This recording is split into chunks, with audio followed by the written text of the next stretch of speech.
is already my second shower and my second change of clothes for the day, and I'm not doing that. We can do that in the fall, you know, or in January when it's nice and cold. We'll be really happy to get the torch out at that point in time. So I build bamboo bicycles. I've been doing this for a couple of years now, and here in Norfolk. This is what a bamboo bicycle looks like on the inside. I'm not going to spend too much time talking about bamboo bikes because Atsuko's asked me to talk about using bamboo to build garden arbors and fences and trellises and that sort of thing. I live about a mile north of here in Riverview, and so if you happen to be going down Lucille's Avenue in Riverview, you'll see a barrel vaulted garden trellis in our front yard made out of bamboo. So it's, you know, my wife's joking me, she's like, that's what you did with your art history education. I'm like, yeah, I made a pointed barrel vault trellis, you know, I'm so proud of myself. But it was all made with bamboo that I collected from a local source. Yes, hey Kelvin. Yeah, okay. So, I'll be showing you today how I did that technique, which is pretty much how you see what Atsuko had done there.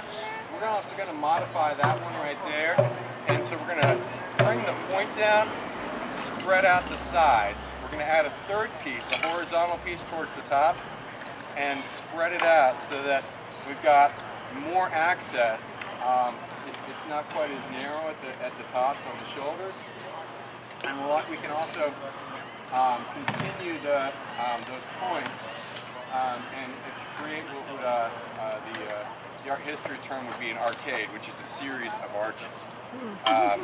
So it would be arch, and then another arch, and then another arch, and you can just keep repeating ad hominem.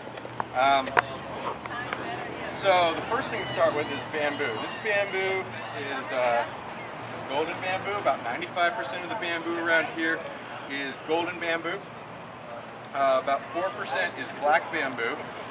It's like this stuff right here. And then every once in a while, I'll come across something else besides that. So most of the time, it's either golden or black bamboo. Sorry. We'll let the whole song play. Golden bamboo was brought to Norfolk, as I understand it, by the chief botanist at the zoo about 30 or 40 years ago. It's kind of like the maple or the oak of bamboos. It's relatively dense. It doesn't grow that fast. It's less invasive. There's two species of bamboo that are native to North America, canebrake bamboo and something else. But neither one of them is really good for construction purposes because they tend to go relatively fast, but they're not all that strong. They snap easily. Golden bamboo, about 60% of the energy of the bamboo goes into what you see above the ground. It's a clumping bamboo, which means that it grows, you'll have a clump of, say, 4 to 8 pieces of bamboo. And once that clump has reached maturity, it sends out a single runner root, which is also called a rhizome, to start a new clump of bamboo. And so while that new clump is starting, it's getting all of its nourishment along that runner root from the mature clump. There's another whole category of bamboo that's called running bamboo.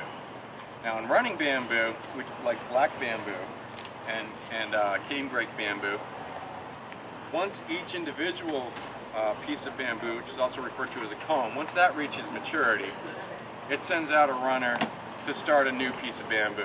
So it can spread, 4 to 10 times faster. Running bamboos spread 4 to 10 times faster than clumping bamboos.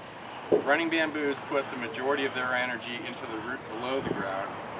Clumping bamboos put the majority of their energy into the comb above the ground. So for the purposes of building stuff like bikes and trellises, clumping bamboos, much easier to work with. Running bamboos are kind of like softwoods, like pines, for instance. They grow fast. They can thrive in less than ideal environments, whether you're talking about soil that's too salty or too wet or too dry or too cold or too hot. Whereas the clumping bamboos like golden bamboo, you know, they're more like a hardwood, like a mahogany or an oak, where they want everything to be, you know, just right. They want to have lots of water and lots of sunshine and good soil. And if they don't have that stuff, they don't grow that fast. So this stuff that I cut down is from a section of a bamboo where it only has about, the soil is only about 6 to 8 foot wide, but it's about 300 foot long. So it's kind of like the grassy strip you see right here. I see him walking away with it. So this piece of bamboo is probably about 4 years old. If you look at the bottom of it right there, it's practically solid right there. There's a tiny little hole. So this piece of bamboo would be really good for building the chain stays on a bicycle.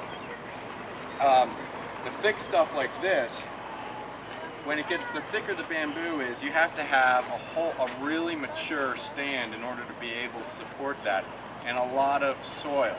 Whereas when you get to a narrow strip of land, you're going to get lots of thin bamboo like this. If you have a big, broad, uninterrupted patch of land, then you'll get the really big bamboo. Bamboo has a lifespan of about 4 to 8 years, each individual one. When the bamboo has reached its, the end of its life, I'm trying to see if I got a piece left. Yeah, here we go. If you're out looking at bamboo, the newest bamboo, it's going to be really green. In fact, this is not even a good. The bamboo that just started growing this year is going to be super, super green. And with golden bamboo, these ridges right here will be white for the first year.